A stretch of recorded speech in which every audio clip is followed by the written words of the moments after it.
Би сакал од ова место да им порачам на сите оние кои што се неправедно затворени во овој политички прогон.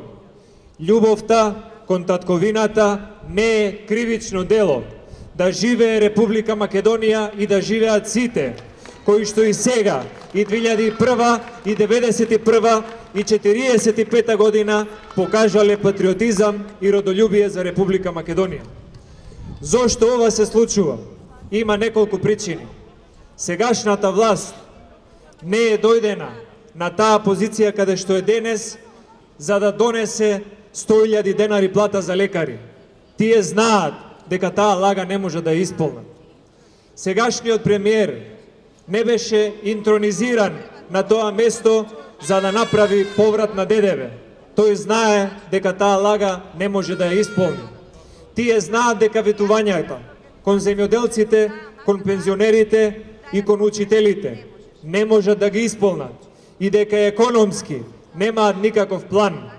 Економијата од недела во недела, од месец во месец има се послаби резултати. За да ја покријат својата неспособност, ќе ја покриваат со апсења, со политички прогон, со селективна правда и со нарачани пресуди. Кога утре и граѓаните што гласале за нив и тие што поверувале во повисока плата, во подобро здравство, во чист воздух, во правна држава или во што и да е друго, во повисоки пензии, кога ќе видат дека се изневерени нивните очекувања, сегашната марионетска влада ќе ги покрива своите неспособности со нарачан политички прогон и со нарачани пресуди. Затоа, сите сме свесни дека ова што се случува во Македонија е селективна правда која е еднаква на неправда. Неправдата ќе роди други неправди. Реваншизмот ќе роди друг реваншизам. Незадоволството ќе роди нови поделби и нови тензии. Тоа на некого му одговара. Македонија цело време да живее во тензии, во конфликт, во напнатост, во неслога и во раздор на македонските граѓани. За некој да може во меѓувреме да ја покрива својата неспособност да ги испорача проектите кои што ги ветил пред избори, а свесно знаел дека лаже. И втората причина зошто ова се случува е затоа што некој пред домашни и надворешни чинители ветил и превзел обврски кои што не се во интерес на народот, ниту на државата, ниту на македонците, ниту на другите кои што живеат во Република Македонија. Но за да ги покрие тие ветувања против кои што народот се буни, тие ќе прават политички прогон за да може тоа да биде тема на денот и на месецот, а не да бидат нивните национални штетни политики. Но, почитувани граѓани, драги браќа и сестри, една работа ни е јасна.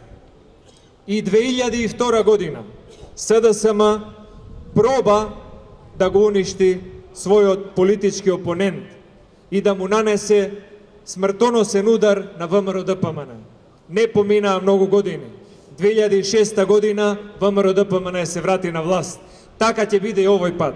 Секој што мисли дека уништувањето на политичкиот противник е приоритет за државата и политичкиот реваншизам треба да биде поважен од приоритетите во здравството и во економијата, ќе види дека донел погрешна одлука. Затоа што овој народ и оваа држава и оваа опозиција и овие граѓани и неопределени луѓе знаат дека не можат да бидат долго лажени, манипулирани и измамени преку нудење на политички прогон наместо на конкретни решенија за вистинските проблеми. Затоа им порачуваме, ова што го почнавте денес нема да трае долго. Овој страв што сакате да го расширите нема да ви успее затоа што народот е позрел од желбата на некого својата политичка неспособност да ја сокрие преку политички прогон. Граѓаните се помудри и позрели и потрезвени од тие кои што прават политички реваншизам. И за брзо време ќе се срамат од ваквите потези.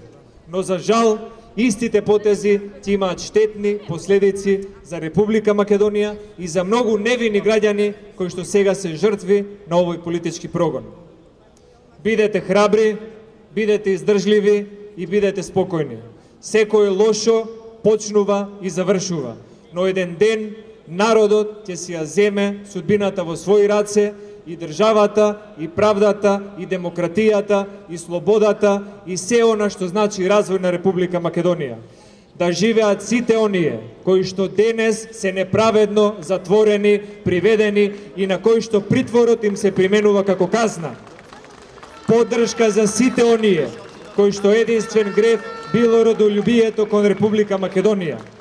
Да живее Република Македонија, долу неправедната држава, долу марионетската власт и долу за сите оние кои што мислат дека со политички реваншизам ќе направат нешто за државата.